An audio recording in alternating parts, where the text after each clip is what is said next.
Jessica Reynolds, the FAA's lead investigator, was humiliated mid-flight when a flight attendant ordered her to leave her first-class seat for no reason.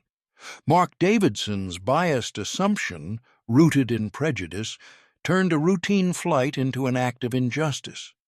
But Jessica refused to stay silent, confronting the captain and speaking up for dignity in front of the entire cabin. Just wait until you hear how her courage turned personal humiliation into a powerful victory and why justice ultimately prevailed. Jessica Reynolds stepped onto the jet bridge at Atlanta's bustling airport with the quiet confidence of someone used to scrutiny. A decorated lead investigator for the Federal Aviation Administration, she had spent the past week deep in a major safety review that had tested her stamina and resolve. Her laptop bag swung from her shoulder, her badge clipped discreetly under her white blouse. She wasn't here to make trouble. She was here to get home. The hum of boarding passengers filled the cabin as she settled her carry-on overhead and slid into seat 2C. A first-class seat she had booked months in advance. She exhaled softly, closing her eyes for a moment. Her mind drifted to the reports she had been drafting, the endless checklists, the hours of interviews. She wanted rest. She deserved rest. Then came the sharp voice. "Ma'am, you need to switch seats." "We have a policy request." Jessica opened her eyes and looked up. Flight attendant Mark Davidson stood before her, his posture brisk, eyes fixed on her with a sort of finality that made her skin tighten. His tone was professional, but there was something in it that sounded more like a command than an explanation. She blinked, startled. "Excuse me?" "This seat," he said, pointing toward her first-class seat, "needs to be reassigned. Please take seat 22F. Jessica froze. Seat 22F was deep in economy. She glanced toward her boarding pass again. No mention of any reassignment. She knew first-class bookings were not switched lightly, especially without explanation. "I reserved this seat months ago," Jessica said carefully, her voice steady but curious. "Is there a reason why I have to move?" Mark didn't answer directly. He gestured vaguely toward the rear of the cabin. "It's a request from the front. Please comply." Around them, passengers glanced up from their boarding. A few whispered quietly to each other, sensing something unusual. The atmosphere shifted, low murmurs of curiosity spreading like ripples. Jessica could feel the tension building around her. Her mind raced. She knew the airline had rules for seat changes, but this wasn't standard procedure. Something felt wrong. Jessica's chest tightened. The injustice of it hit her instantly, like a spark lighting a fire. She recognized the pattern. She had investigated countless cases in her career where prejudice hid behind policies and vague orders. This was not about safety or policy. This was personal. Her gaze locked on Mark's expression. There was no urgency, no reference to a mechanical or safety reason. Instead, she saw something else, a subtle dismissal, an unspoken assumption. Later, she would learn from other passengers that Mark had made comments, quietly muttered, that suggested his motive. He believed a black woman didn't belong in first class. Not based on ticket class, not on safety, but on bias. The realization hit Jessica hard. She had dedicated her life to ensuring fairness and safety in aviation, and here, in an everyday moment, she was facing the kind of discrimination she had sworn to fight against. The shock she felt was immediate, but beneath it, a simmering anger began to rise. Anger that this moment wasn't random, anger that someone had the power to humiliate her without justification, Anger that passengers around her seemed hesitant to speak up. Anger that, despite her years of work in public service, she was still being judged by the color of her skin rather than her credentials. She sat motionless for a moment, absorbing the scene. Around her, the plane continued boarding. The hum of conversation, the rolling of suitcases in the aisle, the announcements over the intercom, all became a background to the injustice unfolding in her seat row. Jessica Reynolds, FAA lead investigator, felt something she rarely allowed herself to feel so strongly in her career: righteous fury. This was no longer about comfort. This was no longer about a seat. This was about dignity. And Jessica knew deep down this was the moment her anger would turn into action. Jessica Reynolds rose from her first-class seat with a slow, measured breath, her hands steady, though her chest felt heavy. She took the aisle to reach seat 22F in the economy section near the back of the plane. Every step felt deliberate, each movement a reminder that she was being forced out of a place she had rightfully reserved. As she sat down, the hum of the cabin seemed sharper. Conversations fell into hushed tones. A few passengers glanced toward her with sympathy in their eyes, others with puzzled confusion, but none spoke out. Jessica felt the silence like a weight pressing against her. The humiliation wasn't loud, it was quiet, sharp, and deeply personal. She adjusted her bag beside her and rested her hands on her lap. She could still hear faint echoes of Mark Davidson's voice, clipped and dismissive. "Please comply." Those words replayed in her mind, a cold reminder that no explanation had been given. She could not erase the sting of being singled out in front of strangers, moved not for any operational need, but because someone's personal bias dictated it. As an FAA lead investigator, Jessica had confronted countless cases of negligence, misconduct, and systemic failures in aviation. Her job required clarity, fairness, and courage. She had been trained to investigate without fear. Yet here she was, stripped of authority in her own experience, cast into the same silence and invisibility she had spent her career trying to erase for others. The pain was not just personal humiliation, it was deeper, the sharp ache of recognition. Jessica knew this was not an isolated incident. She thought of the countless passengers who had been pushed aside quietly, whose dignity had been disregarded without public scrutiny, people who had no badge, no platform, no voice to turn humiliation into reform. She stared out the window beside her seat. The clouds drifted past as the plane climbed higher, indifferent to the injustice inside the cabin. Jessica opened her laptop bag, pulled out her badge, and placed it on her tray table. It was a small gesture, but it grounded her. She flipped open her tablet and reviewed reports she had brought for work, letting the routine of her profession anchor her mind.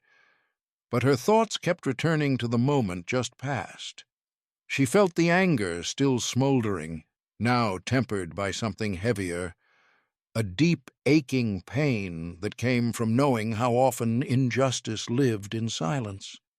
She thought of other black women, other passengers, other situations where fairness was lost quietly in favor of prejudice. Her mind began to wrestle with a question that would not leave her. What was she going to do about it? Should she confront Mark now, mid-flight, risking an escalation in front of dozens of passengers?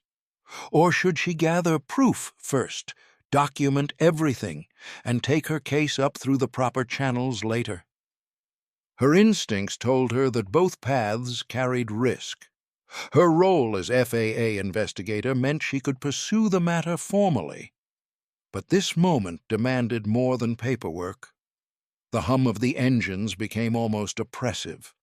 The flight announcements, the shuffling of crew members, the quiet turning of pages from a fellow passenger's book. Each sound became a reminder of the injustice that had just happened. It echoed through her mind, the denial of dignity, the disregard for equality, the silent consent of those around her. Jessica shifted in her seat, folding her arms across her chest. She felt the weight of every step she had taken in her career, every case she had ever investigated, every time she had fought for safety and fairness. She felt the sting of this moment pressing deeper. Pain was no longer simply personal, it was a shared burden. And deep inside her, something began to harden, a resolve that this moment would not end quietly. Jessica Reynolds, seated at the back of the plane, looked toward the front cabin with quiet determination. This was not the end of the story. For the next hour, Jessica sat quietly in her economy seat, watching the cabin life go on around her. The hum of conversation had softened. Passengers read books, scrolled through phones, dozed off. But for Jessica there was no rest. The weight in her chest had shifted, from humiliation toward something sharper, resolve. Her mind replayed the incident again and again, analyzing it with the precision of an investigator. She thought of Mark Davidson's curt words, the lack of explanation, the vague reference to policy. She thought of the silence around her, the hesitant glances, the quiet acceptance of her removal. She knew she could not let it stand. This was not just her dignity at stake, it was fairness itself. Jessica looked up toward the front of the cabin. The cockpit door stood closed, officers inside preparing the flight's progress. She realized something. Her voice was still hers to use. She had the authority, the knowledge, and the right to speak. This moment could be transformed. She would not let silence be the answer. With measured steps, she rose.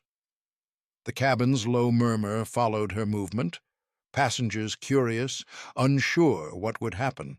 She approached the cockpit door, tapping gently. "Excuse me," she said. "May I speak with the captain?" The cockpit door opened, and the captain, a man in his 50s with a calm demeanor, stepped out. Jessica's voice was steady but firm. "Captain, I need a moment." "I am FAA lead investigator Jessica Reynolds." She pulled her badge from inside her blouse and held it out. The captain's eyes widened. He took her badge carefully, his tone shifting immediately. "Please, come in." Inside the cockpit, the air felt quieter, charged. Jessica spoke with clarity, recounting exactly what had happened. She described the seat reassignment without cause, the dismissive tone of the attendant, and the obvious racial bias. She produced her notes, not as an accusation, but as evidence of a situation that could not stand unaddressed. The captain listened intently, his expression growing serious. "This is unacceptable," he said quietly. "You have my word. I'll take immediate action." He stepped toward the intercom and nodded toward Jessica. "Please address the passengers." Jessica took a deep breath as she stepped back into the cabin. She walked toward the first-class section where some passengers were still watching her. Standing tall in the aisle, she let her voice carry clearly. "What happened here is not just about me," she said, looking directly at Mark Davidson, who now stood silently nearby. "It is about respect, fairness, and equality. No policy justifies discrimination. Not here, not anywhere. It must be challenged." A pause fell over the cabin. Then, quietly at first, applause began. One clap, then another. Then the sound grew louder, a wave of support that rolled down the aisles. Passengers who had watched silently before now spoke up, nodding, some rising to their feet. Conversations turned into a chorus of agreement. Jessica felt her heart quicken. She had expected resistance, but instead there was solidarity. This was no longer a private humiliation. This was becoming a shared moment, a stand taken by an entire cabin of strangers united in principle. Her anger had transformed into something stronger, hope. Hope that her action could ripple beyond this single flight. Hope that passengers' voices could matter. Hope that one person standing for fairness could inspire others to do the same. She looked toward the captain, who gave a subtle nod. Behind her, the applause continued. Jessica sat back in her seat, her shoulders lighter now. For the first time since boarding, she felt a sense of calm. This was no longer just about her seat. This was about making change. Jessica Reynolds knew that hope had found a voice in her, and she knew this voice would not be silent again. When the plane touched down in Los Angeles, the cabin erupted quietly into movement, passengers gathering their things, murmuring under their breath. Jessica Reynolds remained seated for a moment, letting the reality of the journey settle in. The fight she had chosen to take on mid-flight had reached its end for now, but its impact was only beginning. By the time the aircraft reached the gate, news had begun to spread. Airline representatives moved quickly. Within hours, the company issued a formal statement. Mark Davidson, the flight attendant who had ordered Jessica to change seats without cause, was suspended pending investigation. More significantly, the airline announced a commitment to comprehensive diversity training for all staff. The statement was unusual, decisive. It was an acknowledgement not only of the incident, but of a deeper problem. Jessica had not just reclaimed a seat. She had forced a system to confront its own blind spots. The FAA also launched its own inquiry. Her role as lead investigator now extended beyond her usual duties. She was not only a witness to injustice, she was part of the accountability process. Her courage, born of indignation and resolve, had turned personal humiliation into a matter of public reckoning. By the next morning, Jessica's story was everywhere. News outlets carried her account, replaying the moment she had stood in the aisle, badge in hand, speaking truth into a crowd of strangers. Headlines spoke of courage at 30,000 feet and the flight that changed the conversation. Social media amplified her words, turning her into a symbol for thousands who had endured discrimination without a voice. Jessica Reynolds became a name people recognized, not just as an FAA investigator, but as a figure who showed what it meant to stand up for dignity. For her, the victory was never about proving herself alone. It was about proving that fairness could prevail, that standing up, with evidence, composure, and courage, could make a difference. Weeks later, Jessica spoke at a major conference on safety and equality in aviation. Under bright lights, before a room of professionals, she told her story. Her voice was steady, her words deliberate. The true safety of our skies is not just about preventing accidents, she said. It is about ensuring dignity and equality for every passenger. Because safety is not only mechanical, it is human.